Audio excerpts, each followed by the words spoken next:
CM Punk, Kenny Omega, and The Elite are reportedly kept on separate sides of the arena last night at AEW and New Japan's Forbidden Door pay-per-view after being inside the same arena for the first time since last year's Brawl-Out incident in Chicago. Last night's Forbidden Door event sets a new record attendance gate for AEW. Kenny Omega also got an update on him when it comes to his injury status after his hellacious match against Will Ospreay last night. Jungle Boy Jack Perry has officially turned heel at last night's pay-per-view. Chris Jericho lost last night against Sting, Darby Allin, and Tetsuya Naito, and now we're going to be getting a Tornado Tag Team match this coming week on Dynamite. MJF successfully defends the AEW World Championship against Hiroshi Tanahashi. Orange Cassidy also successfully defends his International Championship, and the All-Out date and location has been revealed.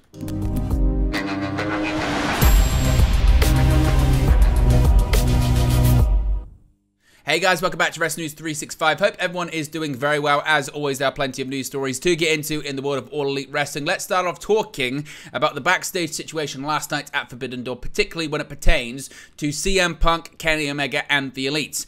The whole point of AEW and New Japan Forbidden Door is for the biggest stars of New Japan Pro Wrestling and All Elite Wrestling to collide in a series of dream matches. However, two of AEW's marquee names are reportedly being kept apart, possibly to keep peace within the company. According to Sean Ross Sapp of Fightful Select, CM Punk and Kenny Omega were placed in dressing rooms completely on different sides and different ends of the Scotiabank Arena last night in Toronto, Ontario, Canada. The report didn't include any further details, but the natural assumption to make is that this was a preventative measure taken to avoid any kind of confrontation between the two AEW stars. However, it should be emphasized that no motive behind the reason was reported. While there is likely still some bad blood between Punk and The Elite after the Brawl-Out incident, the two competitors were probably more concerned about their marquee matchups at the highly anticipated crossover event throughout the day. In the second match of the broadcast, CM Punk defeated Satoshi Kojima to advance to the next round of the Owen Hart Foundation tournament. He scored a victory over the leader of Bread Club with a GTS and moves on to face the winner of Roderick Strong vs Samoa Joe on the next episode of AEW Collision this Saturday. Meanwhile, the cleaner was defeated by Will Ospreay in an IWGP United States Heavyweight Championship match later on in the broadcast. Now, speaking of CM Punk, as I mentioned, he did successfully defeat Satoshi Kojima last night at Forbidden Door. CM Punk continued his much anticipated return to All Elite Wrestling Sunday night, defeating Satoshi Kojima in his third match of 2023 at Forbidden Door. The best in the world got quite a fight out of the New Japan Pro Wrestling legend in the show's second match, but ultimately advancing to the second round of the Owen Hart Foundation Cup tournament. Punk finished the match with a go-to-sleep to Kojima, closing the door on any thoughts of a potential upset from the Japanese star. Punk and Kojima's match was announced during Wednesday's AEW Dynamite when the brackets for the second annual Owen Hart Foundation Cup tournament were revealed. Punk, as I mentioned, will now face the winner of another first-round match between Samoa Joe and Roderick Strong, which will take place on AEW Collision on Saturday, June 29. Hypothetically, fans could see another face-off between Joe and Punk, two storied rivals during their days in Ring of Honor. As for the rest of the tournament, this weekend's Collision will also feature two other matches, with Powerhouse Hobbs taking on Dustin Rhodes and Juice Robinson facing off against Absolute Ricky Starks. Now, CM Punk, continuing to talk about him, he was not present during the AEW New Japan Forbidden Door post-show media scrum last night. Amidst all of the Forbidden Door big matches, CM Punk was back in action on the pay-per-view.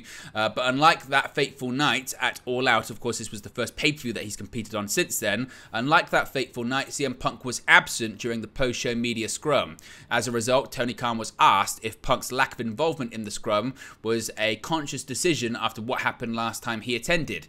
Quote, "He's great in these and he's been doing a lot of media. He would have been great in this. I would have been happy to do a press conference with him. He's been doing a lot of great media this week to build up the shows. No, I thought he had a great match tonight and it's been a really big couple of weeks having him back. It's been a very positive influence for the company," he said.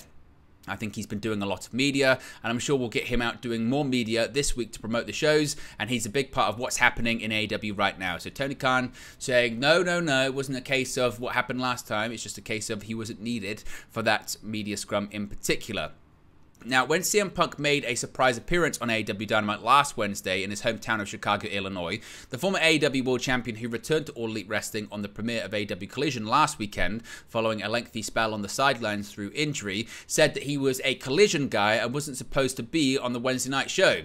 AEW CEO Tony Khan spoke about Punk's comments in the New Japan AEW Forbidden Door post-show media scrum.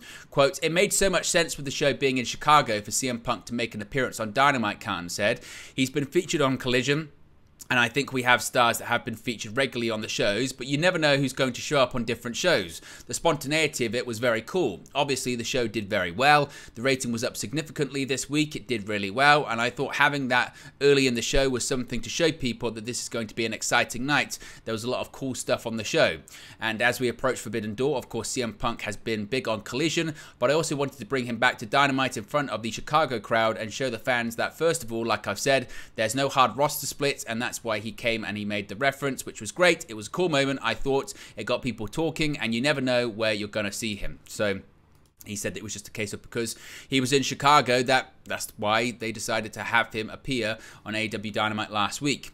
Now, going back to the Elite, because again, there are two sides of this. We know that the Elite consists of Kenny Omega, the Young Bucks, Hangman Adam Page, but kind of on the other side of the argument is CM Punk as well as Punk's close friends FTR. And an update has emerged on whether another match between FTR and the Young Bucks is possible despite the presence of CM Punk in AEW.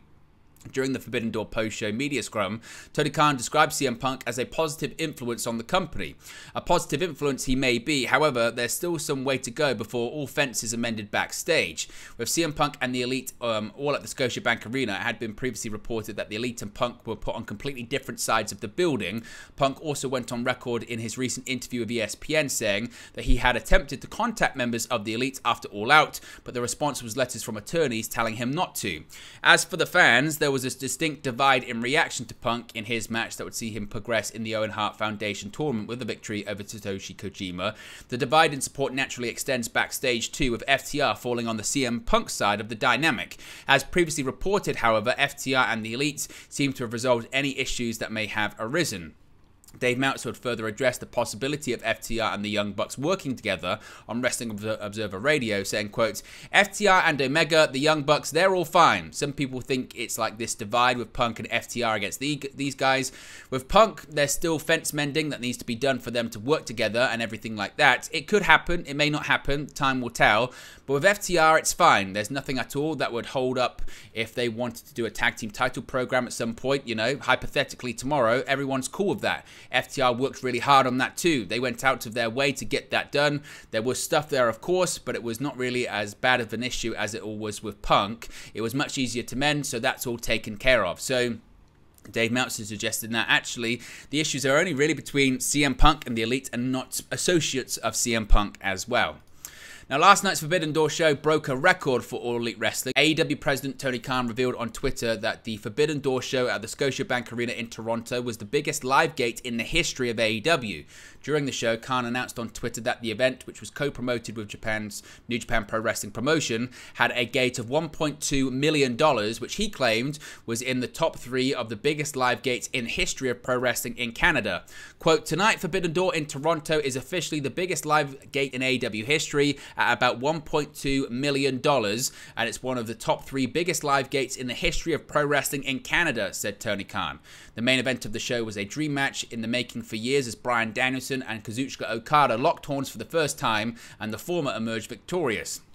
Just over 13,500 people were in the Scotiabank Arena for Sunday's show, according to WrestleTix, which was a little higher than last month's Double or Nothing pay-per-view at the T-Mobile Arena in Nevada, which saw an attendance of 10,550. AEW seems to be on a roll with regard to ticket sales for their pay-per-views, and the next pay-per-view All In is set to break a few records for the promotion. The show, which will emanate from Wembley Stadium in London, England, has already sold over 65,000 tickets and is going to have the highest gate for a pro wrestling show since WrestleMania 32 in 2016. As per recent reports, the show has a gate of around $8.35 million at the moment, with 2 months to go for the show, which will be held on August 27. As of right now, no matches have been officially announced for the event. Kenny Omega had arguably the show-stealing match with Will Ospreay. They wrestled a lengthy, highly physical match last night at Forbidden Door, with Ospreay walking away as the victor, the IWGP United States Heavyweight Champion as well, after a number of brutal-looking impacts, including Omega taking a particularly nasty landing on his neck. It would be a surprise if both men weren't banged up to some degree. However, it seems the initial belief is that Omega was able to come out of the match without any significant injuries. Speaking on Wrestling Observer Radio, Brian Alvarez shared what he'd heard from AEW sources.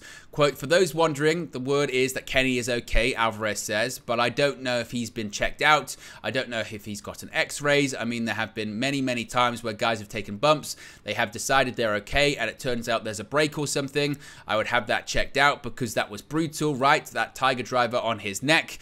Omega spoke on social media this morning following the loss, with the AEW star acknowledging that Ospreay was the better man last night, while also warning the champion to keep the title away from Don Callis. As for Ospreay, the UK native made it clear during the post-pay-per-view media scrum that his schedule was wide open on August 27 for AEW's debut at Wembley Stadium in London, England. It remains to be seen if Omega is looking to pursue a third match against Ospreay, but All In would be a logical place to hold the culmination of this blood-soaked feud. So again, possibly we could see Omega versus Ospreay 3 at Wembley Stadium. Now, we saw a heel turn last night at Forbidden Door as well. Jack Perry might not have won his IWGP World Heavyweight title match against Sonata, but the former AEW World Tag Team Champion was all anyone could talk about following the match. Jungle Boy was being consoled by his friend and tag team partner Hook after the loss to champion Sonata, when Perry suddenly leveled Hook with a lariat, much to the shock of fans in Toronto, Ontario, Canada's Scotiabank Arena. Perry then picked up Hook's FTW title and threw it to the ground before goading the fans into more boos. One of AEW's four pillars, Perry had been rumoured to be turning heel at some point, as there have been suggestions over the past few months that the son of the late Luke Perry had been tempted by the dark side, most notably nearly attacking Darby Allin with the AEW World Championship during AEW Double or Nothing. The turn makes narrative sense. Jungle Boy had previously vowed to win championship gold before the end of 2023. With 2 world title losses under his belt, the FTW Championship might be something of his best hope for gold this year. Now, he has since responded on social media as well. After the turn, Hook's other partner, Danhausen, took to Twitter, telling him he would never have done what Perry did. Danhausen wrote, quote, "Hook, Danhausen would never do what Jangleman Jack Jerry did." Perry quickly responded to Danhausen with a rather witty retort. He said, quote, "What, have a good match? F you." So certainly leaning into that heel persona. Now, Hook's father Taz has also responded. He was on commentary, but left the position at this point in the show. Has now responded to Perry's actions in a succinct way on social media, tweeting, quote, "He effed up." Jack Perry, as I mentioned, has since responded to Danhausen, but is yet to respond to Taz. We're going to be getting a tag match on AEW Dynamite this week. Following his loss at the hands of Tetsuya Naito, Chris Jericho has called for a rematch against Sting and Darby Allin. During the post-Forbidden Door media scrum, Jericho interrupted the end of Sting and Allin's time answering questions to make his challenge for a Tornado tag team match on this Wednesday's AEW Dynamite. AEW CEO and General Manager Tony Khan made the match official on the spot. During Jericho's eventful interruption, he made clear that Sting and Allin would be facing Sammy Guevara and the Painmaker this Wednesday. Jericho's time in New Japan Pro Wrestling, during his time in that promotion, he began using the Painmaker moniker as a riff on Kazuchika Okada's Rainmaker moniker in the lead up to a match between the two at Dominion in 2019. Before making his exit, Jericho swatted a water bottle with his baseball bat, in turn hitting someone in the front row of the scrum with the bottle. Earlier in the evening, the team of Sting, Allin and Naito came out on top of Jericho, Guevara and Suzuki. The match ended after Naito pinned Suzuki to pick up the win for his team. The match marked the first in-ring encounter between Sting and Jericho ever. With the tag team match announced for Wednesday, it seems the two will be sharing the ring once more 1 week than they nearly have in 30 years, which again is pretty spectacular, isn't it? Now, Sting was also asked at this Forbidden Door post-show media scrum if he's got any update as to when he's considering his retirement. He had said previously this was going to be his final year as an in-ring competitor. When asked if he has a date or a location, Sting said, quote, "I have not decided on a date for sure. A lot of people have wondered if I will retire in Wembley. That would be very cool, but I don't see that happening. I think I'm going to continue on," stated Sting. The legendary pro wrestler also revealed that AEW president Tony Khan has told him he can wrestle for however long he wants. Tony has kind of been in my ear a little bit here and there saying, Steve, that being Sting's name, Steve, you can stay as long as you want. So, you know, I'm not sure how long that will be. But like I said a few months ago, Showtime is just about over, said the Hall of Famer. The veteran star also said he's looking forward to returning to London, England, recalling that he played the Joker Sting character the last time he wrestled there, and the fans loved it. So, again, we'll have to wait and see what happens with Sting. He had, as I mentioned in previous interviews, said that he would be retiring soon and stated that his tag team partner Darby Allin would be involved in his retirement match. The 64-year-old won't wrestle a singles match and wants fans to be entertained in his final match. His current contract with AEW is rumoured to expire sometime this year, so Sting playing pretty coy when it comes to his future. MJF successfully defended the AEW World Championship last night at Forbidden Door. MJF has defeated some of the greatest wrestlers active today, from Bryan Danielson to Jon Moxley, and now he can add the ace to that list. MJF successfully defended his AEW World Championship on Sunday, besting Hiroshi Tanahashi in the opening match of Forbidden Door in Toronto, Ontario, Canada. The young champion got the underhanded win by hitting Tanahashi with his trademark Dynamite Diamond ring behind the referee's back. Tanahashi was able to score a visual pinfall over MJF earlier in the match, but the referee was distracted. MJF took longer than he expected as well to beat Tanahashi. The champion sent out a scheduled tweet in the middle of the match in which MJF wrote, quote, "I scheduled this tweet because I know I'll have beaten the ace by now. Legend my ass." Well, that wasn't exactly the case. MJF, of course, had initially refused the match and even complained on Twitter, saying that wrestling at Forbidden Door was abuse and that his treatment by AEW had left his cat depressed. He's currently in the middle of a feud with Adam Cole, but of course Cole was pulled from the event due to an undisclosed illness, hopefully not putting the future of the rivalry in jeopardy. Tony Khan did mention during the post-show media scrum that it looks like it's just a flu, so Adam Cole should be back fairly soon. Orange Cassidy has retained the International Championship. Freshly squeezed Orange Cassidy continued his dominating run as AEW International Champion during last night's Forbidden Door event in Toronto, Ontario, Canada, overcoming one of his toughest tests to date in a fatal four-way match. Cassidy defeated Daniel Garcia, Zack Sabre Jr., and Katsuyori Shibata, notching his record-tying 25th title defense as champion. Former TBS champion Jade Cargill also successfully defended her title 25 times before losing to Chris Statlander at Double or Nothing in May. Despite resting much of the match with an injured hand, Freshly Squeezed stole the pinfall on Garcia after Shibata hit the Jericho Appreciation Society member with a penalty kick, using a crucifix on Garcia to secure the 3 count. So certainly Orange Cassidy still defending that International Championship. Finally, we have an update when it comes to AEW All Out, and indeed it is going to be taking place 1 week after All In at Wembley Stadium. All Elite Wrestling is doing its own version of the Hokey Pokey later this year, when they go all in and then all out.